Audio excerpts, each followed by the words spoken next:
नमस्कार दोस्तों, आप लोग का अपना यूट्यूब चैनल रिजल्ट विद आकाश में स्वागत है।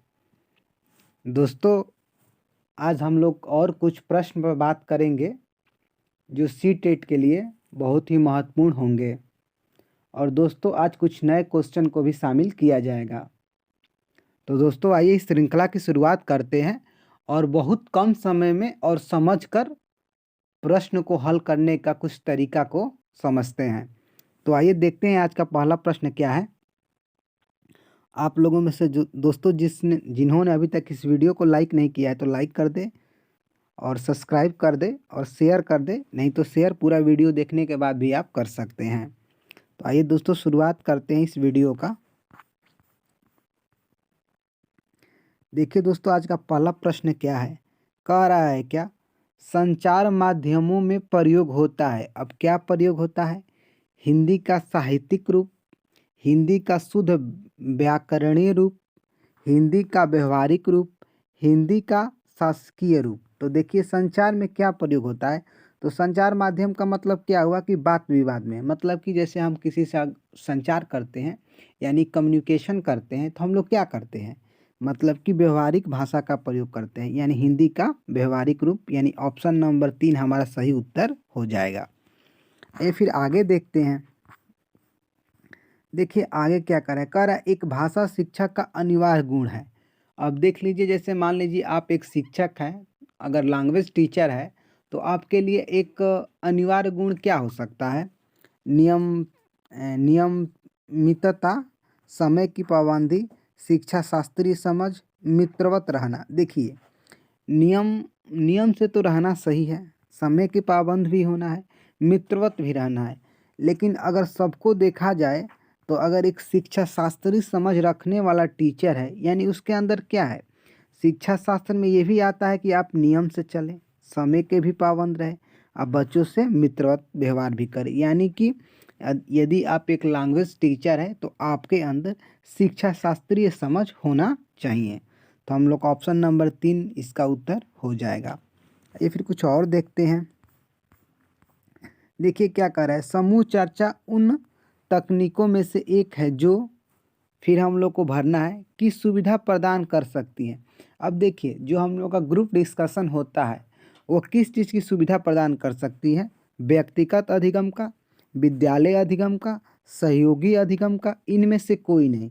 तो देखिए ग्रुप डिस्कशन का मतलब क्या कि सब कोई एक साथ है तो एक दूसरे का क्या करते हैं, तो एक दूसरे का हेल्प करते हैं, यानी कि सहयोगी अधिगम का, यानी कि ऑप्शन नंबर 3 हमारा सही उत्तर हो जाएगा। देखिए दोस्तों, इस श्रृंखला में वीडियो दिए जाते हैं वो ये भी होता है कि कम समय में ज़्यादा प्रश्न को सॉल्व किया जाए। नहीं तो आपको इसके डिस्क्रिप्शन बॉक्स में एक और लिंक मिलेगा जिसमें मतलब कि हम आकर खुद प्रश्न पर ज़्यादा व्याख्या देते हैं। तो आइए फिर हम लोग आगे बात करते हैं। देखिए अगला प्रश्न क्या है, कह रहा है सामुदायिक गणित किस क्या है? कह रहा है गणित सीखने के लिए छात्रों को लुभाने के लिए संसाधनों का संग्रह। ठीक है। विद्यार्थियों को उनके तर्क कौशल को सही ठहराने के अवसर प्रदान करना, किसी समस्या को हल करने के लिए शिक्षार्थी को अंतर्दृष्टि प्राप्त करने में मदद करना। उपरोक्त सभी देखिए, अब सामुदायिक गणित में ये सारे चीज़ आ जाएंगे। क्या क्या? गणित सीखने के लिए छात्रों को लुभाने के लिए संसाधनों का संग्रह, विद्यार्थियों को उनके तर्क कौशल को सही ठहराने का अवसर, किसी समस्या को हल करने के लिए शिक्षार्थियों को अंतर्दृष्टि प्रदान करना, यानी कि ऑप्शन नंबर 4 हमारा सही उत्तर हो जाएगा।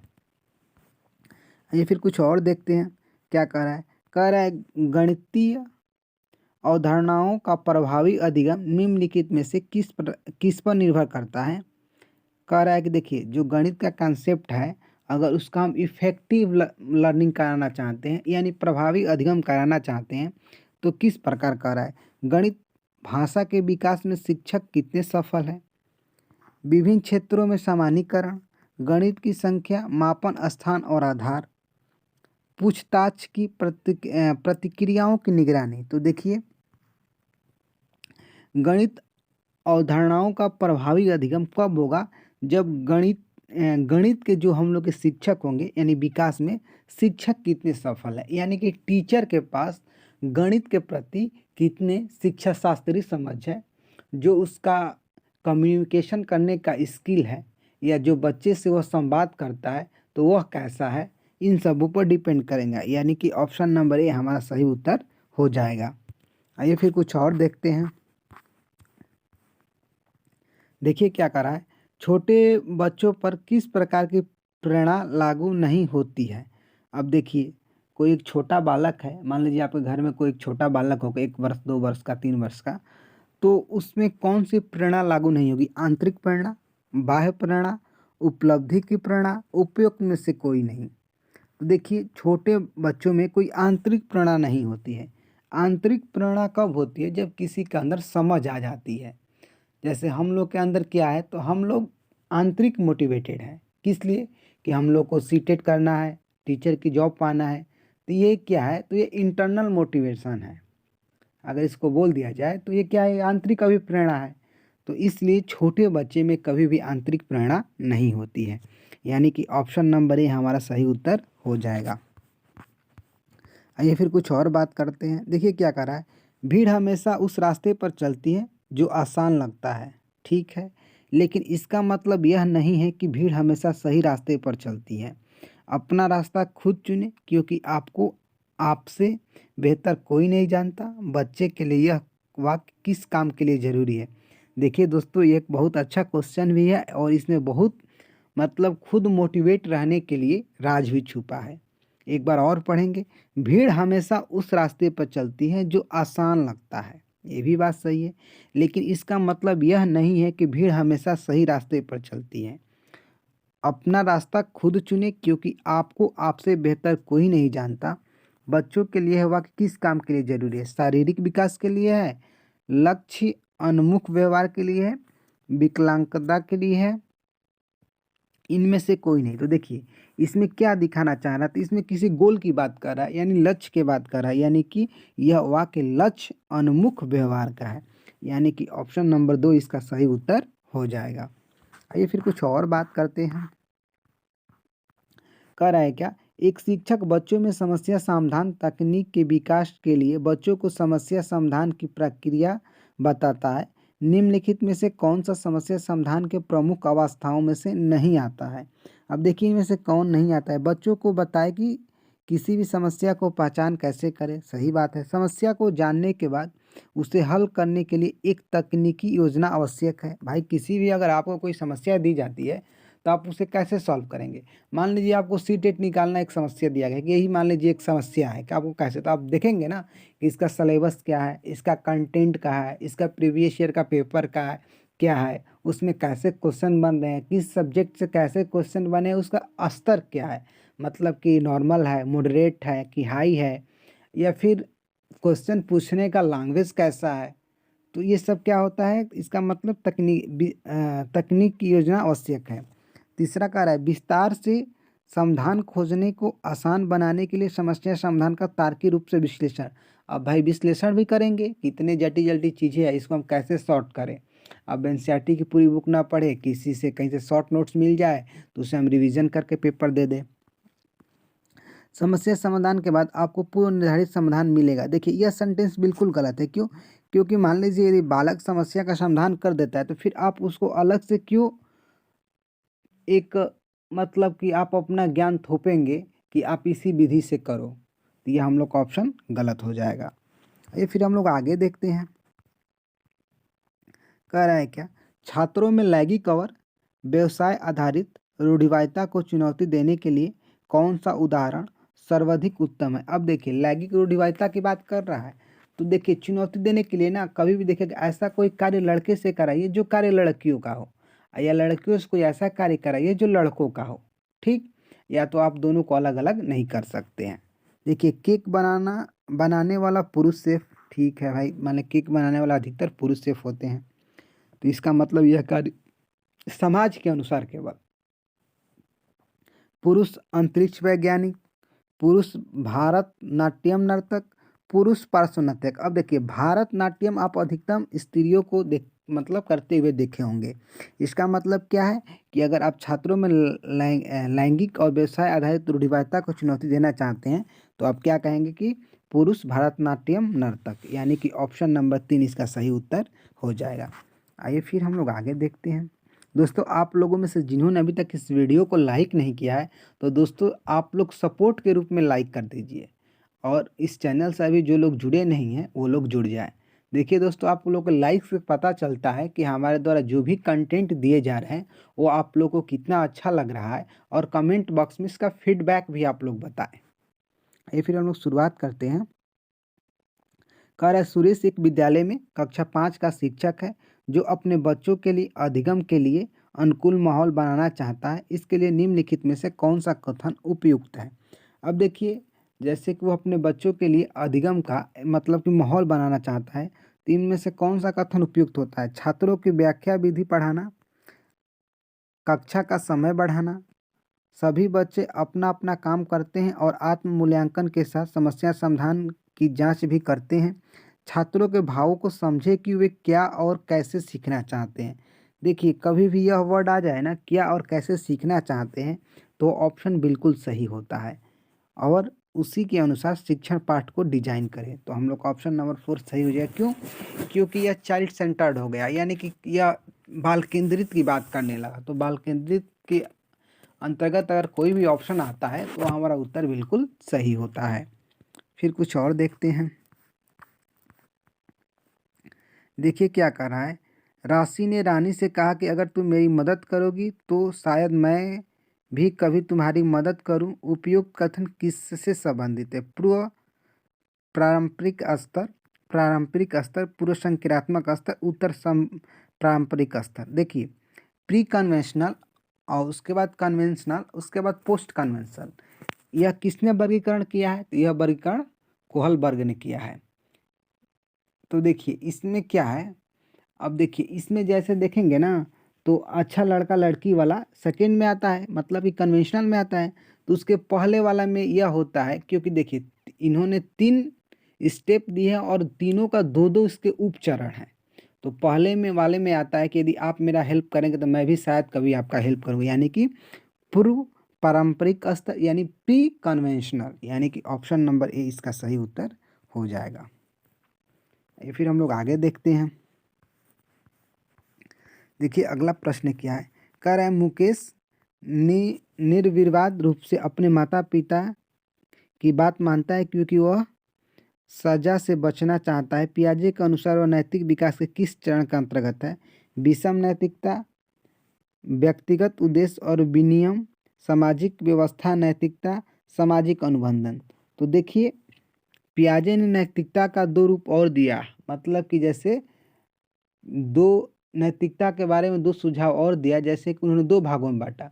एक को बांटा विषम नैतिकता, जिसे 5 से 9 वर्ष में रखा, मतलब 5 से 9 वर्ष वाले जितने लड़के रहे उसे विषम नैतिकता में रखे पियाजे साहब ने। एक श्वेता नैतिकता में रखे, यानी कि 9 से 10 वर्ष वाले हो गए। तो देखिए जैसे कि वो अपने माता पिता को मानता है, तो वह 5 से 9 वाले में आएगा, यानी कि विषम नैतिकता में आएगा। और श्वेता नैतिकता में क्या होता है कि वो अपने समझ और विकसित अपने दिमाग का प्रयोग करने लगता है, यानी खुद से वो चीज़ों को करने लगता है। यानी कि यह किस में आएगा, तो यह आएगा विषम नैतिकता में, यानी कि ऑप्शन नंबर ए इसका सही उत्तर हो जाएगा। आइए फिर हम लोग आगे देखते हैं। देखिए क्या कह रहा है। विद्यालय आधारित आकलन के संदर्भ में निम्नलिखित में से कौन सा कथन सत्य है। अब देखिए, यह शिक्षक की जिम्मेदारी को कम करता है, यह मानक एनसीईआरटी का अनुपालन करता है, बच्चे को जांच करने के लिए बाध्य करता है, यह नैदानिक परीक्षणों के माध्यम से छात्रों को अधिक जानने में मदद करता है, यह छात्रों की पढ़ाई के बोझ को कम करता है। तो देखिए विद्यालय आधारित आकलन में क्या होता है, यह नैदानिक है। नैदानिक अब क्या होते हैं, देखिए क्या होता है। नैदानिक परीक्षण है ना, कि पहले आप देखिए, पहले ये चेक करिए कि बच्चे को किस मतलब कि किस पॉइंट पर दिक्कत है, या किस शिक्षण विधि की वजह से दिक्कत हो रही है, या पाठ में कहाँ पर वह नहीं समझ पा रहा है। तो आप उसके लिए क्या करें, पहले उसको आप जांचिए, उसके बाद उसके क्या करेंगे, तो निदान करेंगे। तो वही नैदानिक उपचार, इसे नैदानिक उपचार कहिए, ये नैदानिक परीक्षण कहिए। तो हम लोग ऑप्शन नंबर 3 इसका सही उत्तर हो जाएगा। ये फिर कुछ और बात करते हैं। देखिए क्या कर रहे कोहलबर्ग के अनुसार एक शिक्षक बच्चों में किस प्रकार के नैतिक मूल्यों को विकसित कर सकता है। धार्मिक शिक्षा को विशेष महत्व देकर, व्यवहार के स्पष्ट नियम बनाकर, नैतिक मुद्दों पर आधारित चर्चाओं में उन्हें शामिल करके कैसे व्यवहार किया जाना चाहिए, इस पर कठोर निर्देश देकर। तो देखिए कोहलबर्ग किसमें, तो कोहलबर्ग का जब भी नाम आता है तो हम लोग क्या जानते हैं कि नैतिक विकास के यानी नैतिक मुद्दों पर आधारित चर्चाओं में उन्हें शामिल कर यानी ऑप्शन नंबर 3 इसका सही उत्तर हो जाएगा। फिर कुछ आगे देखते हैं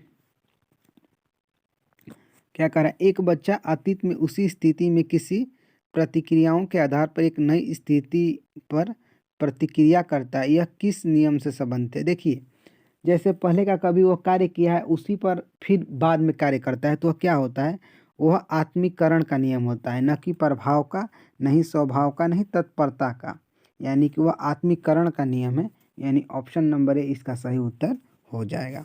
ये फिर हम लोग आगे देखते हैं। देखिए क्या करा है। विद्यालय प्रधानाचार्य ने नवनियुक्त शिक्षक से कहा कि अधिगम की कठिनाइयों को समझने के लिए हमें बच्चों के अधिगम को प्रभावित करने वाले कारकों का आकलन करना चाहिए। वे किस बारे में चर्चा कर रहे हैं, भौतिक अक्षमता, संवेगात्मक अक्षमता, आर्थिक परेशानी, अधिगम अक्षमता। तो देखिए वो सारी अक्षमताओं के बारे में बात करें, यानी कि लर्निंग डिसऑर्डर। इसके अंतर्गत जो भी आता है, जैसे मान लीजिए डिसलेक्सिया आता है जो पढ़ने की अक्षमता है, जैसे डिस्ग्राफिया आता है लिखने की अक्षमता है, जैसे डिस्कैल्कुलिया आता है तो गणित की अक्षमता है, जैसे डिस्प्रेक्सिया आता है तो शारीरिक अक्षमता होता है, जैसे डिस्फेजिया आता है तो भाषण या भाषा से संबंधी अक्षमता होता है। तो हम लोग ऑप्शन नंबर 4 इसका सही उत्तर हो जाएगा। ये फिर आगे देखते हैं। कह रहा है कि आकलन के संबंध में निम्नलिखित में से कौन सा कथन सही है। आकलन एक संवादात्मक और रचनात्मक प्रक्रिया है, सही बात है। मूल्यांकन रचनात्मक और योगात्मक दोनों प्रकार का होता है, ये भी बात सही है। किसी पूर्व निर्मित शैक्षणिक कार्यक्रम के मूल्यांकन से शैक्षणिक उपलब्धि प्राप्त होती है। देखिए किसी पूर्व निर्मित शैक्षणिक कार्यक्रम से शैक्षणिक मूल्यांकन नहीं प्राप्त होता है, क्योंकि आप पूर्व निर्मित कर दिए तो फिर आगे आप क्या भरोसा करेंगे। छात्रों के शैक्षिक उपलब्धि पाठ्यक्रम के अंत में मूल्यांकन द्वारा निर्धारित किया जा सकता है।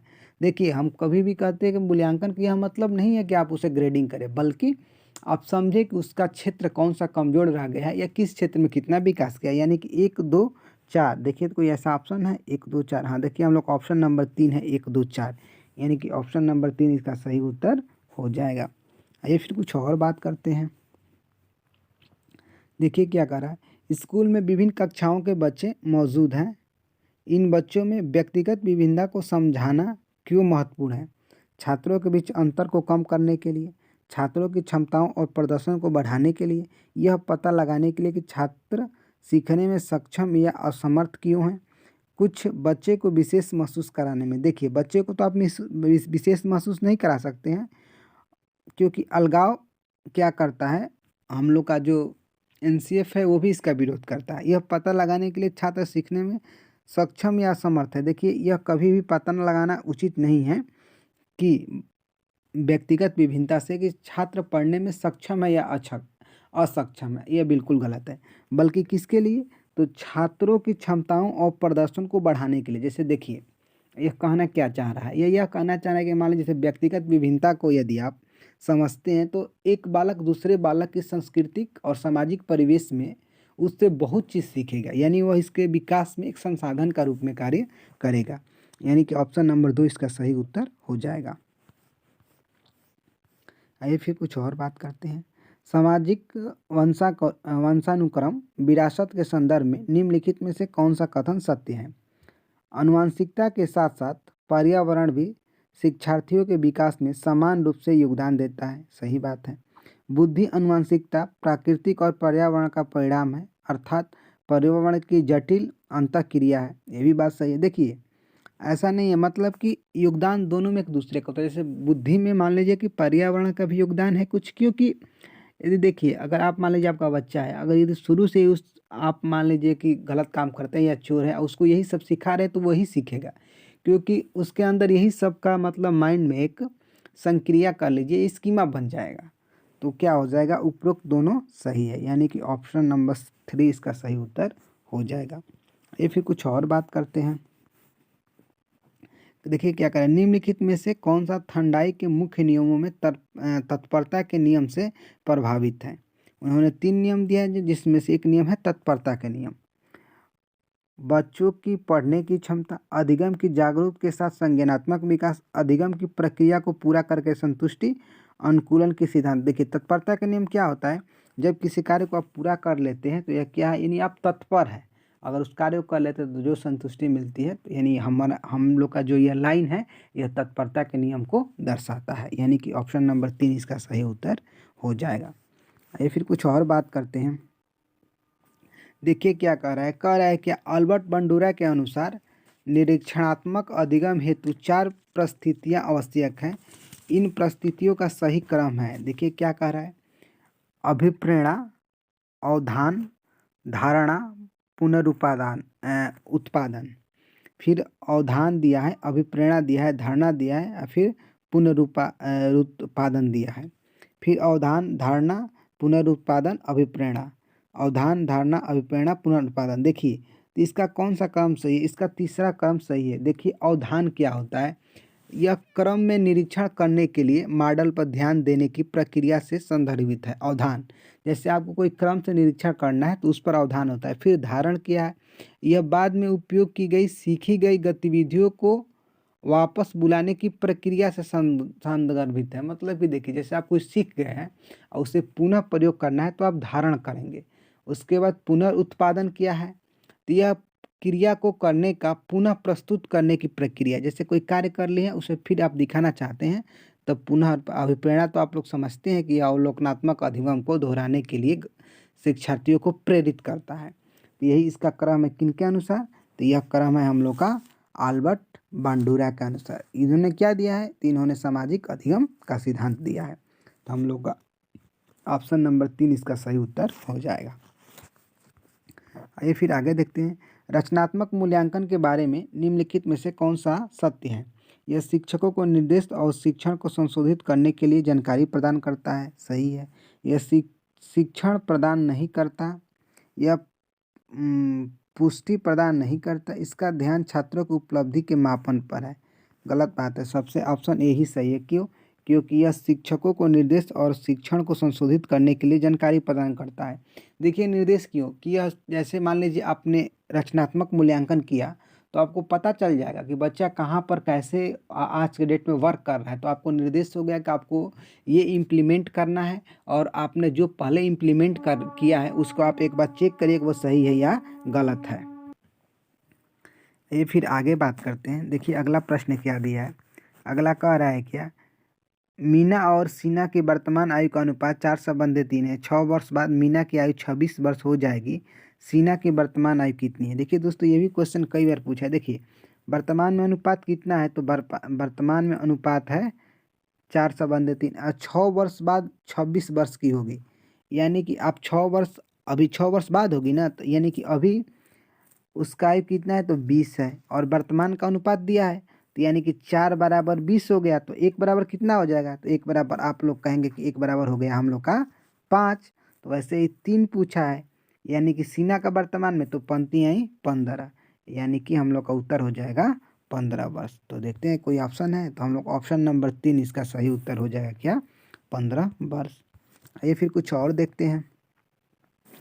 देखिए क्या करा है, गणितीय समझ की प्राकृतिक है, सजावटी, व्यवहारवादी, तार्किक, सरल। तो देखिए गणित कभी भी क्या है, तो तार्किक है क्योंकि इसमें सारे तर्क निहित हैं। आइए फिर कुछ और बात करते हैं। देखिए क्या करा है, देखिए कह रहा है गणित की प्राकृतिक है अमूर्त, विसंगत, गैर विशिष्ट, अव्यवस्थित। तो देखिए गणित की प्रकृति कैसी होती है, तो अमूर्त होती है दोस्तों। और आप लोग कुछ गणित की प्रकृति के बारे में जान सकते हैं। देखिए गणित की प्राकृतिक अमूर्त है, गणित तार्किक है, गणित प्रतीकात्मक है, गणित सटीक है और गणित संरचनाओं का अध्ययन है। ये सब इसकी क्या है, तो ये सब इसकी प्राकृतिक है। तो हम लोग ऑप्शन नंबर ए इसका सही उत्तर हो जाएगा। फिर आगे देखते हैं। पर्यावरण विज्ञान को समाज बनाने में एक अस्थायी निवेश के रूप में वर्णित कर सकता है, परिवर्तनशील, सकारात्मक, अस्थायी, ए और सी। तो देखिए पर्यावरण विज्ञान को अस्थायी समाज बनाने में एक अस्थायी निवेश के रूप में वर्णित कर सकता है, यानी कि पर्यावरण विज्ञान को अस्थायी समाज बनाने में। तो हम लोग इसका उत्तर क्या हो जाएगा, ऑप्शन नंबर सी इसका सही उत्तर हो जाएगा। आइए फिर हम लोग आगे बात करते हैं। देखिए क्या करा है, शिक्षण की कौन सी विधि अधिगम उद्देश्य को प्राप्त करने के लिए सबसे उपयुक्त तरीका ढूंढने के बारे में है? व्याख्यान विधि, परियोजना विधि, समस्या समाधान विधि, खेल विधि। तो देखिए, अधिगम उद्देश्य को प्राप्त करने के लिए सबसे अच्छा क्या है? तो समस्या समाधान विधि है। यानी आप किसी भी चीज़ की अगर समस्या को समाधान करने लगते हैं तो आपको वह अधिगम बिल्कुल हो जाएगा, यानी आप सीख जाएंगे। फिर देखिए, निम्नलिखित में से कौन सा सतत एवं व्यापक मूल्यांकन सीसीई का मुख्य उद्देश्य है? मूल्यांकन को शिक्षण अधिगम प्रक्रिया का अभिन्न अंग बनाना, ये भी बात सही है। प्राप्ति को वांछित मानक बनाए रखना, ये भी सही है। स्व मूल्यांकन के लिए क्षेत्र प्रदान करना, यानी कि सीसीई के अंतर्गत तीनों आता है। तो हम लोग ऑप्शन नंबर 4 इसका सही उत्तर हो जाएगा। ये फिर हम लोग आगे देखते हैं। समावेशी कक्षा के लिए भाषाई कौशल के बारे में सही कथन है। भाषाई कौशल के विकास के लिए भाषा वैज्ञानिक होना अनिवार्य है, ऐसा कुछ नहीं है। घर में अर्जित किए गए भाषाई अनुभव पढ़ना सीखने में किसी प्रकार का योगदान नहीं देता, ये भी बिल्कुल गलत बात है। व्याकरण के नियम सिखाए बिना भाषा नहीं सीखी जा सकती है, ये भी बिल्कुल गलत बात है, क्योंकि चाणक्य साहब कहते हैं कि भाषा अर्जन किया जाता है। बोलना सीखने के लिए किसी प्रकार के क्रम की आवश्यकता नहीं है, यह बात सही है कि आपको बोलना सीखना है तो कोई क्रम आपको फॉलो नहीं करना है, यानी कि ऑप्शन नंबर 4 इसका सही उत्तर हो जाएगा। आइए फिर कुछ और देखते हैं। दोस्तों, हर हर महादेव। देखिए, महादेव जी का फोटो हम लोग के सामने आ गया है और आज का सेशन हम लोग का कंप्लीट होता है। दोस्तों, यदि आपके कोई मित्र दोस्त हो, यदि केवीएस की तैयारी कर रहे हो तो आप लोग उन्हें बताएं। हमारी टीम द्वारा केवीएस का एमसीक्यू आता है, हिंदी का भी आता है, पर्यावरण का भी आता है और ऐसे ही सीडीपी के आता है। तो दोस्तों, आप लोग जाते जाते इस वीडियो को लाइक कर दीजिए और चैनल से अभी बाकी है जुड़ने से तो जुड़ जाइए। दोस्तों, आप लोगों के लिए रिजल्ट भी आकाश से नई नई चीज़ें आती रहेगी। और दोस्तों, अपना ध्यान रखिएगा। तब तक के लिए टेक केयर और बाय बाय।